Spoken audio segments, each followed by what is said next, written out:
Atos dos Apóstolos. Capítulo 31. A mensagem atendida. De Éfeso, Paulo empreendeu outra viagem missionária, durante a qual esperava visitar uma vez mais os lugares que foram cenário de seu primeiro trabalho na Europa. Demorando-se por algum tempo em Troade para pregar o Evangelho de Cristo, encontrou alguns que estavam prontos para ouvir-lhe a mensagem. Abrindo-se-me uma porta no Senhor, foi como declarou mais tarde, com referência a seu trabalho nesse lugar. Apesar de bem-sucedidos os seus esforços em Troade, ele não permaneceu ali muito tempo. O cuidado de todas as igrejas, e particularmente da igreja de Corinto, pesava sobre seu coração. Esperava encontrar Tito em Troade, e dele ouvir de como haviam sido recebidas, pelos irmãos de Corinto, as palavras de consolo e reprovação que lhes enviara. Mas nisso ele ficou decepcionado. Não tive descanso no meu espírito, escreveu com relação a essa experiência, porque não achei ali meu irmão Tito. 2 Coríntios capítulo 2, verso 13. Deixou, pois, Troade e atravessou para Macedônia, encontrando-se com Timóteo em Filipos. Durante esse tempo de ansiedade com respeito à igreja de Corinto, Paulo esperava pelo melhor. Todavia, às vezes, sentimento de profunda tristeza lhe varria o coração, pelo receio de que seus conselhos e admoestações pudessem ser mal entendidos. A nossa carne não teve repouso algum, escreveu mais tarde.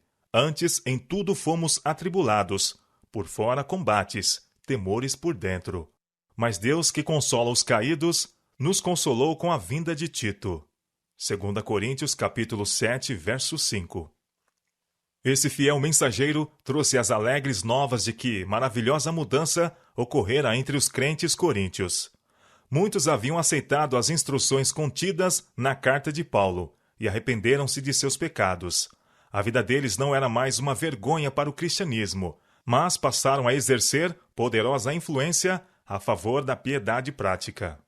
Cheio de satisfação, o apóstolo enviou outra carta aos crentes de Corinto, expressando sua alegria de coração por causa da boa obra neles executada.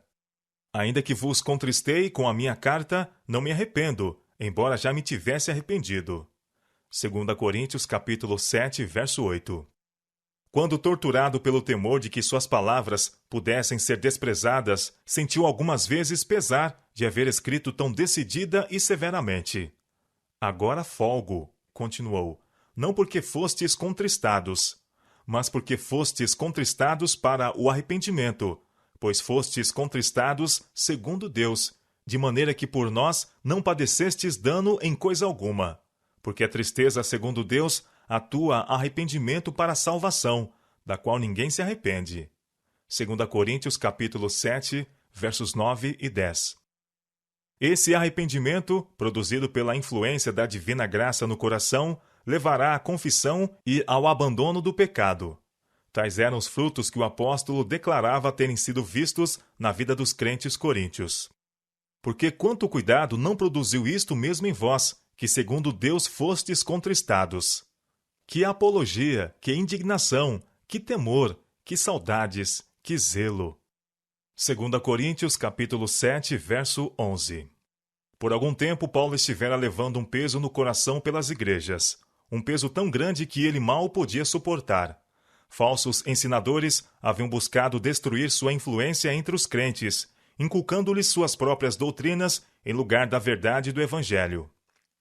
As perplexidades e desencorajamento de que Paulo se achava rodeado são revelados nestas palavras. Fomos sobremaneira agravados, mais do que podíamos suportar, de modo tal que até da vida desesperamos.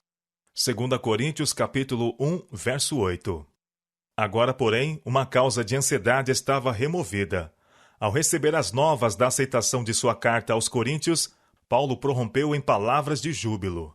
Bendito seja o Deus e Pai de nosso Senhor Jesus Cristo, o Pai das misericórdias e o Deus de toda a consolação, que nos consola em toda a nossa tribulação, para que também possamos consolar os que estiverem em alguma tribulação, com a consolação com que nós mesmos somos consolados de Deus.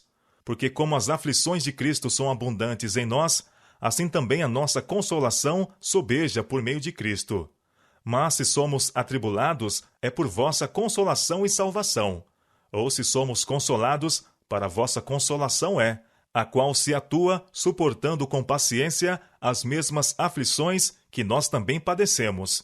E a nossa esperança acerca de vós é firme, sabendo que, como sois participantes das aflições, assim o sereis também da consolação. 2 Coríntios capítulo 1, versos 3 a 7. Expressando seu júbilo pela reconversão deles e crescimento na graça, Paulo tributa a Deus todo o louvor por essa transformação do coração e da vida.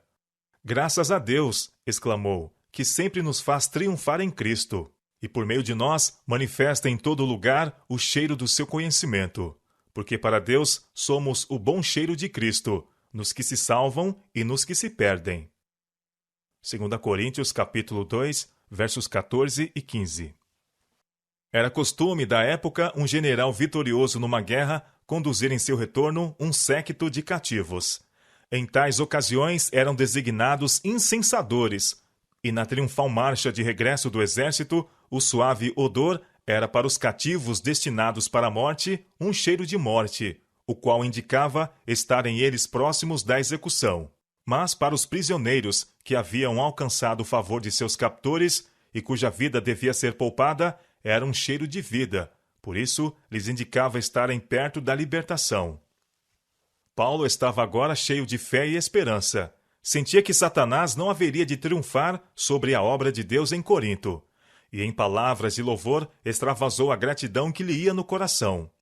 Ele e seus colaboradores celebraram sua vitória sobre o inimigo de Cristo e da verdade, saindo com novo zelo para estender o conhecimento do Salvador. À semelhança do incenso, a fragrância do Evangelho devia ser difundida através do mundo. Aos que aceitassem a Cristo, a mensagem seria um cheiro de vida para a vida, mas aos que persistissem na incredulidade, um cheiro de morte para a morte. Sentindo o peso da grande obra que estava para ser feita, Paulo exclamou: E para estas coisas quem é idôneo? 2 Coríntios capítulo 2, verso 16.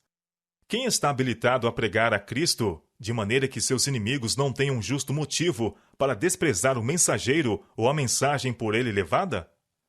Paulo desejava impressionar os crentes com a solene responsabilidade do ministério evangélico. A fidelidade em pregar a palavra, unida a uma vida pura e coerente, só pode tornar os esforços dos pregadores aceitáveis a Deus e proveitosos às pessoas.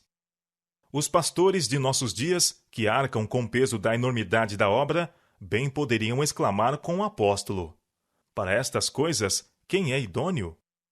Havia alguns que tinham acusado Paulo de louvor próprio por haver escrito a carta anterior. A isso referiu então o apóstolo, quando perguntou aos membros da igreja se assim haviam julgado seus motivos. Começamos outra vez a louvar-nos a nós mesmos? Indagou. Ou necessitamos, como alguns, de cartas de recomendação para vós ou de recomendação de vós? 2 Coríntios capítulo 3, verso 1. Crentes se mudavam para outro lugar, levavam muitas vezes cartas de recomendação da igreja a que estavam antes unidos. Mas os pioneiros da obra, os fundadores dessas igrejas, não tinham necessidade de tal recomendação. Os crentes coríntios, que haviam sido levados do culto dos ídolos para a fé no Evangelho, eram eles mesmos toda a recomendação de que Paulo necessitava. O haverem recebido a verdade e a reforma operada em sua vida davam eloquente testemunho da fidelidade de seus trabalhos e de sua autoridade para aconselhar, reprovar e exortar como ministro de Cristo. Paulo se referia aos irmãos coríntios como suas testemunhas. Vós sois a nossa carta, disse ele, escrita em nossos corações, conhecida e lida por todos os homens, porque já é manifesto que vós sois a carta de Cristo, ministrada por nós e escrita não com tinta, mas com o Espírito de Deus vivo, não em tábuas de pedra, mas nas tábuas de carne do coração. 2 Coríntios capítulo 3, versos 2 e 3. A conversão dos pecadores e sua santificação por meio da verdade é a mais forte prova, para um pastor, de que Deus o chamou para o ministério. A evidência de seu apostolado está escrita no coração desses conversos e é testemunhada por sua vida renovada. Cristo, a esperança da glória, é neles formado. Um pastor é grandemente fortalecido por esses sinais de seu ministério. Atualmente, os ministros de Cristo deveriam ter o mesmo testemunho que a igreja de Corinto deu dos trabalhos de Paulo. Mas, embora neste tempo haja muitos pregadores, há grande escassez de pastores santos e capazes, homens cheios do amor que havia no coração de Cristo. O orgulho, a confiança própria, o amor do mundo, o criticismo, o rancor, a inveja são os frutos que apresentam muitos que professam a religião de Cristo. Sua vida, em evidente contraste com a vida do Salvador, não raro dá mau testemunho do caráter da obra ministerial sob a qual foram convertidos. Não pode um homem receber maior honra que ser aceito por Deus como hábil ministro do Evangelho. Mas os que o Senhor abençoa com poder e êxito em sua obra não se envaidecem. Reconhecem sua inteira dependência dele, sentindo que não possuem poder algum em si mesmos. Com Paulo eles dizem: não que sejamos capazes, por nós, de pensar alguma coisa, como de nós mesmos, mas a nossa capacidade vem de Deus, o qual nos fez também capazes de ser ministros do Novo Testamento. 2 Coríntios capítulo 3, verso 5. Um verdadeiro ministro faz a obra do mestre, reconhece a importância de sua obra, sentindo que mantém para com a igreja e para com o mundo uma relação similar à que manteve Cristo. Trabalha incansavelmente para conduzir pecadores a uma vida mais nobre e mais elevada, a fim de que eles possam obter a recompensa do vencedor.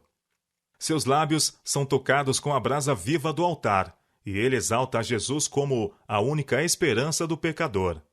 Os que o ouvem sabem que ele se tem achegado a Deus em oração fervorosa e eficaz.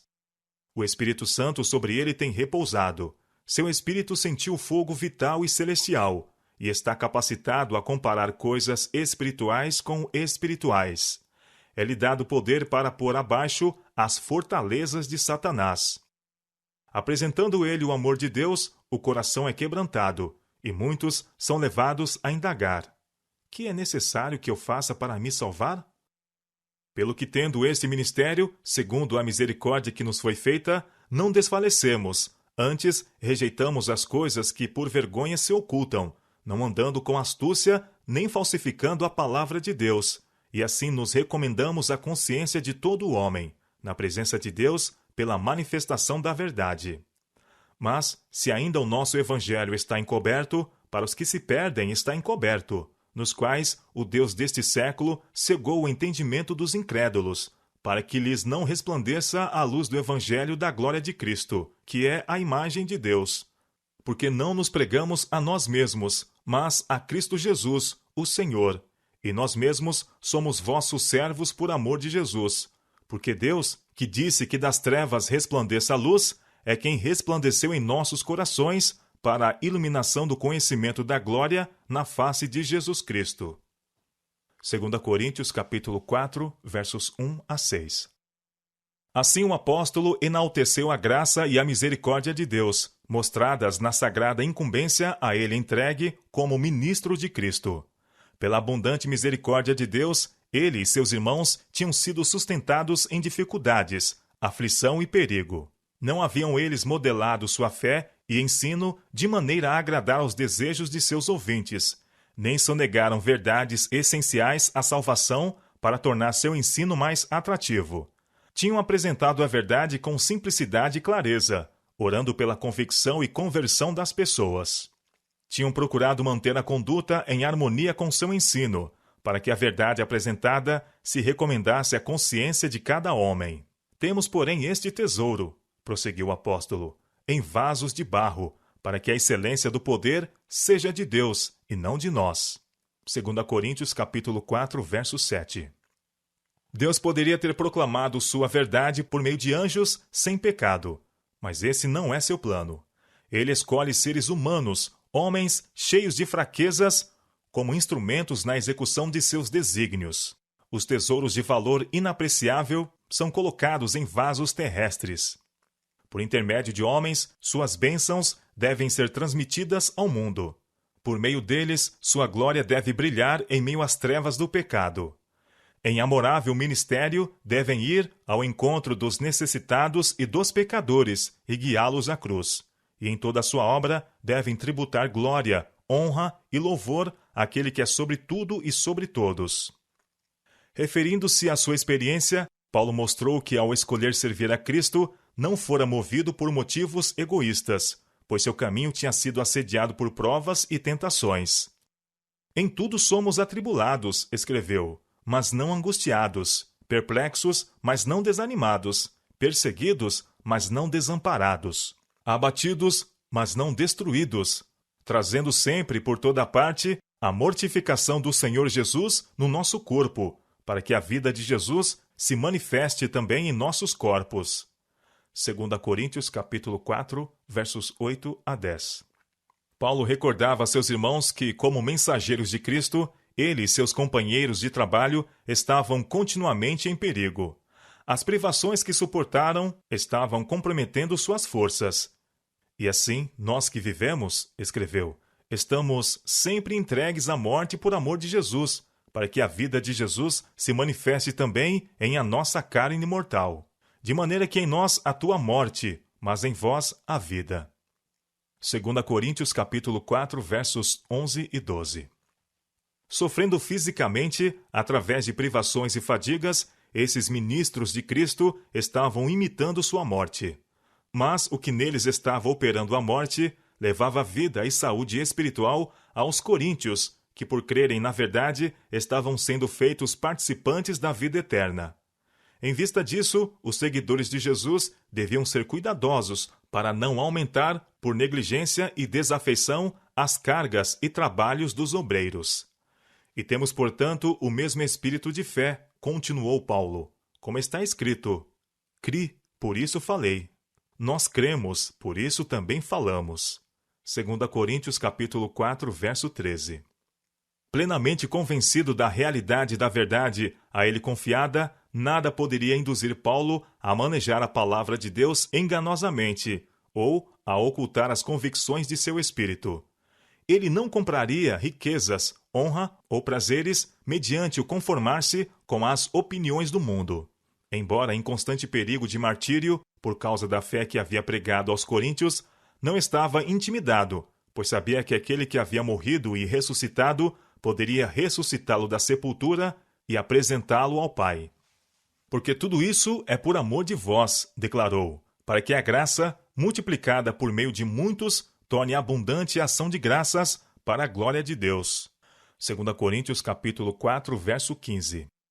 Não para o engrandecimento próprio pregavam os apóstolos o Evangelho. Era a esperança de apresentar a salvação que os levava a devotar a vida a este trabalho. E era essa esperança que os livrara de cessar seus esforços pelo temor dos perigos que os ameaçavam ou do sofrimento real. Por isso, declarou Paulo: Não desfalecemos, mas ainda que o nosso homem exterior se corrompa, o interior, contudo, se renova de dia em dia. 2 Coríntios capítulo 4, verso 16. Paulo sentia o poder do inimigo, mas embora sua força física estava declinando, fiel e inabalavelmente, ele declarava o Evangelho de Cristo. Revestido de toda a armadura de Deus, esse herói da cruz prosseguia no conflito. Sua voz animosa proclamava o triunfante no combate. Olhos fitos na recompensa dos fiéis, ele exclamava em tom de vitória: A nossa leve e momentânea tribulação produz para nós um peso eterno de glória muito excelente, não atentando nós nas coisas que se veem, mas nas coisas que se não veem, porque as coisas que se veem são temporais, e as que se não veem são eternas. 2 Coríntios capítulo 4, versos 17 e 18. Muito ardente e tocante é o apelo do apóstolo para que seus irmãos coríntios considerassem de novo o incomparável amor de seu Redentor. Porque já sabeis a graça de nosso Senhor Jesus Cristo, escreveu, que sendo rico, por amor de vós, se fez pobre, para que pela sua pobreza enriquecesseis. 2 Coríntios capítulo 8, verso 9. Conheceis a altura de onde ele baixou, a profundeza da humilhação a que desceu. uma vez tendo entrado na senda da renúncia e do sacrifício, não recuou até que tivesse dado a vida. Não houve repouso para ele entre o trono e a cruz. Demoradamente, Paulo considerou ponto por ponto, para que todos os que lessem sua epístola pudessem compreender amplamente a maravilhosa condescendência do Salvador em seu benefício. Apresentando a Cristo ao tempo em que ele estava em igualdade com Deus e com ele recebendo homenagem dos anjos, o apóstolo traçou seu caminho até que ele alcançou as mais baixas profundezas da humilhação. Paulo estava convencido de que, se fossem levados a compreender o estupendo sacrifício feito pela majestade do céu, todo o egoísmo seria banido da vida deles. Ele mostrou como o Filho de Deus tinha posto de lado sua glória, submetendo-se voluntariamente às condições da natureza humana, e então se humilhara como servo, tornando-se obediente até a morte, e morte de cruz, para que pudesse levantar o homem caído da degradação à esperança, à alegria e ao céu. Quando estudamos o caráter divino à luz da cruz, vemos a misericórdia, a compaixão e o perdão, misturados à equidade e à justiça. Vemos no trono alguém tendo nas mãos, nos pés e no lado as marcas do sofrimento suportado para reconciliar o homem com Deus. Vemos um Pai, infinito, habitando na luz inacessível e todavia recebendo-nos para si através dos méritos de seu Filho. A nuvem de vingança que ameaçava apenas miséria e desespero, a luz da cruz refletida, revela as palavras de Deus.